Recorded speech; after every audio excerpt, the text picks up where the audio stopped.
Good morning. So ako na lang mag-isa kasi nga nakalis na si Mal kahapon. Tapos talaga namang bad news Kahapon, kagabi, biglang sumakit yung lalamunan ko. Tapos biglang sinipon na ako, may plema. Ang sakit-sakit. So uminom akong honey, mainit na tubig na may kalamansi tsaka honey. Ayun. Medyo nakatulong naman pero ang sakit pa rin. So lumabas muna ako kanina. Bumili ako nitong Diflam. Para sa sore throat, tapos nakalagay dito helps fight infection. So sana itong isa Bactidol, magkaibang brand pero walang nakalagay na helps fight infection, pero binili ko na rin kasi maganda rin ang Bactidol. Ito yung pang gargle namin. Tapos bumili din ako nito 7-Eleven sa labat with oregano. So sana makatulong, mamaya iinom din ako nito. Puro herbal muna, ayoko kasi muna magpa-check up. Siguro pag hindi nakakuha sa herbal, saka magpapacheck up kasi gusto ko gamot na naman. At bumili rin akong pang lunch kasi wala ako sa mood magluto pag ako lang mag-isa. Although, bukas magluluto ako kasi para mas healthy.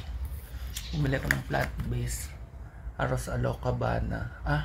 Ala cubana. Yan, plant-based yan sa 7-Eleven. Tsaka tortang talong pang mamayang gabi. Tapos yan, na-walking ko na yung mga babies. Si Angelo, i-walking ko papaya. So, kakatapos ko lang diligan yung talong tsaka ibang halaman. Yung ibang talong malalaki na, pero hindi pa pwede. Yung okra pwede na. Ayan. Ito yung okra. Kunin na natin at matanda na. Ito kunin, iniikot. Marunong. Ang lalaki na. So ito yung nakuha kong okra. Konti pa lang, 2, 4, 5 pieces. Yan, papakuluan ko siya. Uulam ko na siya mamaya. Katerna nung binili ko sa 7-Eleven na plant-based arroz ala cubana. Medyo ay, medyo nawala na yung sakit ng lalamunan ko, pero napalitan naman siya ng ubo ko. Sana huwag magtuloy-tuloy. Nagko-continue pa rin ako ng honey, kalamansi, yung Diflam, tsaka yung salabat na may oregano. Anyway, nakakain na yung mga babies. So, tapos na ang obligation ko sa kanila. Buti na lang wala akong masyadong work kasi sakto masama yung pakiramdam.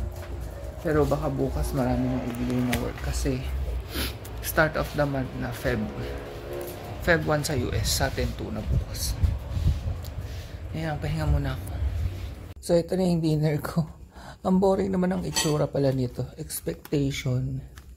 Ito yung reality. Saging. Akala ko yung saging to itlog pala yun. Ito na yung okra na pakuluan ko na sa usawan. Tapos may tira pa akong konting rice kanina.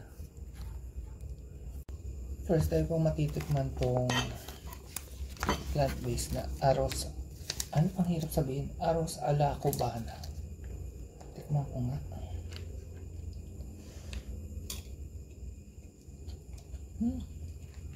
Sarap naman. Yung rice lang talaga ng 7-Eleven, hindi masarap. Tigas. Kain muna ako. Tapos papahinga na rin ako kasi nga umuubo pa ako.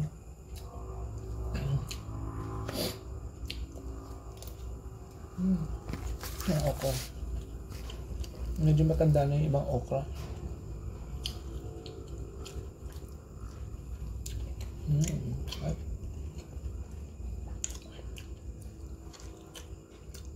Nakakatuwa kainin yung sariling tanim.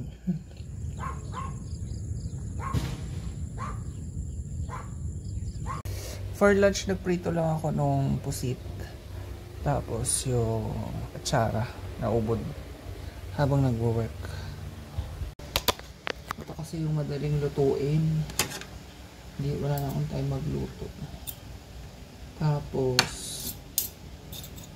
maliligo na ako. Hindi ako naligo kahapon kasi yun nga, inuubo ako. Medyo okay naman na ngayon compared kahapon.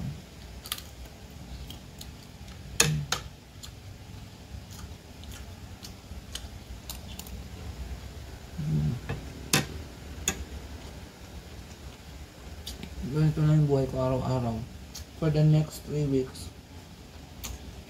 Alagaan ang babies, magtrabaho. Lalabas ba na ko yun para mag-gym? Pero hindi ako nag-gym today. Kasi nga, may sakit pa.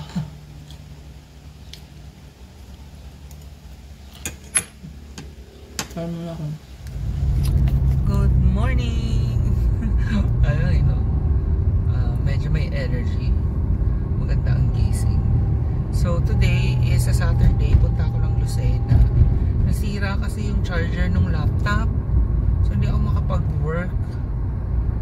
Pag online bibili, mas matagal pa. Kaya yun. Punta tayo ng Pacific Mall sa Lucena. Pero mag-breakfast muna ako sa cheesy egg croissant, fries, coffee float.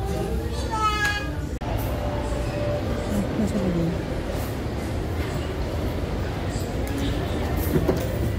Dito na ako sa Pacific Mall. Ang laki ng bodies dito. Sikat po dito sa Quezon Province. Unfortunately, wala nung laptop charger na hinahanap ko sa Pacific Mall. So, sinabi, punta raw ako dito sa Cyberzone sa SM Lucena. Mas malayo to ng konti. Tsaka minsan sobrang traffic dito. Fortunately, hindi masyadong mag-traffic. So, dito na ako. Sana meron na. Kasi kung wala, punta pa ako San Pablo. Kasi hindi ako makakapag-work pag hindi ako nakahanap ng laptop charger. So, carry lang yan kahit saan tayo makarating today. Yan ang ayoko dito sa SM Lucena. Ang layo ng parking lot sa mismong mall. Andun pa yung mall. Ayun. Layo ng nilalakad. Dito na tayo. Ay, nabili naman ako. Mahal. 1.8. Pero wala eh. Kailangan gastusan. Bumili muna akong pizza. Yan. Pang 3 days ko na siguro yan. Tapos, uwi na ako.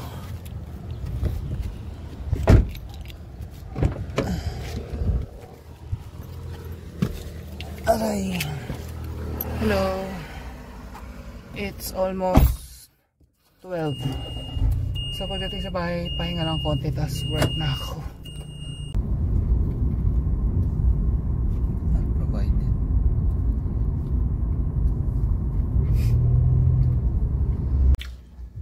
Nasa bahay na ako. Pagdating ko, winoking ko muna yung mga babies para makaihit. Ayan, makakapag-work na ako. Ito na yung binili kong pizza. Yan na yung lunch ko. Ang gulo-gulo ng bahay namin. Walang time mag-ayos. Okay, mag-work muna ako. Ay, nag-work pa rin ako. Magra-rant lang ako ng konti. Kasi mula nung may ginagawa ng bahay dito, Diyos ko, buong araw silang nagpapatugtog. I mean, okay lang namang magpatugtog. Kaso, ang problema, buong barangay nakakarinig. Yan hindi ko maintindihan sa mga nagpapatugtog na bakit kailangan buong barangay makarinig. Hindi ba pwedeng kayo lang dun sa bahay nyo or in this case dun sa lugar nila na pinaggagawan. Kailangan ang lakas-lakas. Sarado na nga lahat ng bintana ko kasi naka-aircon ako. Although yung ibang bintana kasi dito jealousy, so hindi masyadong yung insulation, kaya pumapasok pa rin yung sound. Ewan. Kaya sabi ko mahal dapat dun sa Rizal yung bintana namin, nang makapal talaga, na pag sinarado mo sobrang hina or talagang wala ka nang maririnig na noise kung may malakas mang nagpapatugtog, ganyan. Although yung walls namin doon, di pa namin sure kung gaano kaganda yung insulation. I mean, kami nagpapatugtog din naman kami minsan, pero mostly naka earphones or kapag Bluetooth speaker, yung kami lang yung makakarinig. Ewan ko. Siguro dapat talaga sa kami titira, yung malawak na 1 kilometro bago may kapitbahay. Kasi mahilig kami sa tahimik. Doon sa San Miguel nung nandun kami, kahit layo-layo yung bahay, pag nagpatugtog or nagbideoke yung kapitbahay, rinig pa rin namin kasi Grabe din magpatugtog yung mga tao dun. Tsaka mag-video okay. Pero yun, wala naman tayong magagawa dyan. Pero ang sabi kasi, nasa law daw yan. Kunyari, araw-araw na malakas yung patugtog or araw-araw nagbibideo okay. Kung nagiging noise pollution na, pwede mo namang ireklamo. Kaya lang, syempre pagmumula na naman ng away yan. Ewan ko, siguro ano na lang. Yun nga, kami na lang mag-a-adjust. Kailangan namin ng makapal na window, tsaka sliding door, tsaka magandang pinto na hindi papasok masyado yung noise. Ganun. Anyway, yun lang. Maya mag-walking na rin ako ng babies. So, good news naman, gumana naman to aking nabili and na laptop charger. And 3 months warranty naman siya. So, kahit 1.8 siya, kung umabot siya ng 3 months, 600 per month, okay na, at least nabawi ko na sa aking trabaho. Kaysa hindi ako makapagtrabaho, di ba? Actually, dati pa ako gustong bilhan ni mahal ng bagong laptop. Kaya lang sabi ko, wag muna kasi okay pa naman to. Sabi ko, pag nakalipat na lang sa Rizal, ang pinagpapilian ko ay MacBook or yung Republic of Gamers na Asus na Z Flow 13, parang ganun. Basta parang ganun. Tablet siya na pwedeng lagyan ng keyboard. Tapos, pero Windows siya ha. Tsaka sobrang powerful nun yung sa Republic of Gamers. Kaya lang, ang mahal niya. Parang mga nasa 80k ganyan. Mas mahal pa sa MacBook. Pero mas maganda naman daw kasi yung specs nun kaysa sa MacBook. So, yung dalawang pinipilian ko. Pero sabi ko, pag nasa Rizal na kami. Tapos eto, ang magmamana nito ay kung sino man yung makukuha ko pwede mag-work sa akin, parang si Iya. Actually si Iya nag-work pa rin sa amin kaso hindi na ganun karami yung work unlike before nung nandun kami. Ayun lang. Okay, ang dinner ko sinangag. Tapos magluluto ang dumpling. Ito yung dumpling na iluluto ko. Vegetable dumpling, kimchi flavored. Ano siya, mukha lang siyang meat pero hindi rin siya meat. Actually, ano siya, vegan. Ayan. Pero ang sarap nito. Yan yung brand niya. Bibigo. Sa SNR namin nabili. So, dinner time. Yan, sinangag.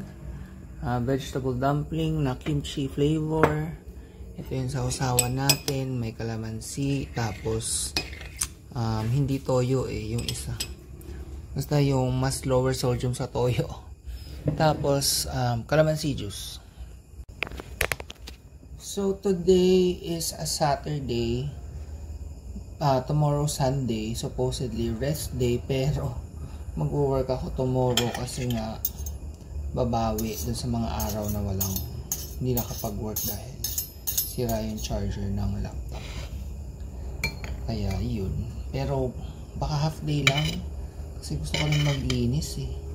Kasi sa Monday, magji-gym na ako sa Monday dahil magaling na ako. Magaling ng mga herbal na ininom ko. Unang-una yung honey. Lagi ko umiinom ng honey. Tsaka itong salabat na may oregano. Ganda siya. Kain muna ako. I mean, may ubi pa rin ako, pero hindi ko nararamdaman na lumalaga. Mas lumuluwag na siya.